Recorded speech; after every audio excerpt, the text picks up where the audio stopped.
Tech കോടീശ്വരനായ Elon മസ്കിന്റെ internet സേവനമായ സ്റ്റാർലിങ്ക് ഇന്ത്യൻ വിപണിയിൽ അരങ്ങേറ്റം കുറിക്കുകയാണ്. എയർടെലും റിലയൻസ് ജിയോയുമാണ് സ്റ്റാർലിങ്കിനെ ഇന്ത്യയിലേക്ക് എത്തിക്കുന്നത്. ഇരു കമ്പനികളും സ്റ്റാർലിങ്കുമായി കരാർ ഒപ്പിട്ടതായി പ്രഖ്യാപിച്ചു കഴിഞ്ഞു. സ്റ്റാർലിങ്കിന്റെ ഇന്ത്യയിലേക്കുള്ള പ്രവേശനത്തെ നേരത്തെ എതിർത്തിരുന്ന ടെലികോം കമ്പനികൾ തന്നെയാണ് ഇപ്പോൾ അവരുമായി പങ്കാളിത്തമുണ്ടാക്കി രാജ്യത്തേക്ക് കൊണ്ടുവരാനുള്ള നീക്കങ്ങൾ നടത്തുന്നത്. ഇലോൺ മസ്കിന്റെ ഉടമസ്ഥതയിലുള്ള സ്പേസ് എക്സിന് കീഴിലുള്ള ഉപഗ്രഹ ഇന്റർനെറ്റ് കമ്പനിയാണ് സ്റ്റാർലിങ്ക്.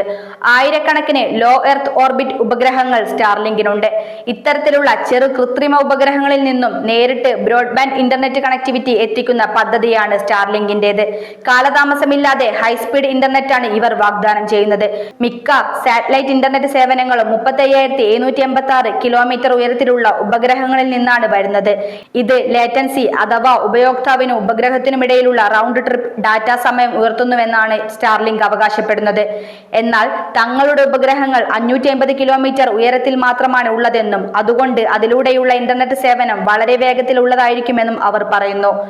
100ഓളം രാജ്യങ്ങളിൽ ഇതിനോടകം സ്റ്റാർലിങ്ക് പ്രവർത്തിക്കുന്നുണ്ട്. തങ്ങളുടെ ഉപയോക്താക്കൾക്ക് സാധാരണയായി 25നും 220നും ഇടയിലുള്ള MBSP ഡൗൺലോഡ് വേഗതയാണ് അനുഭവപ്പെടുന്നതെന്നാണ് സ്റ്റാർലിങ്ക് അവകാശപ്പെടുന്നത്.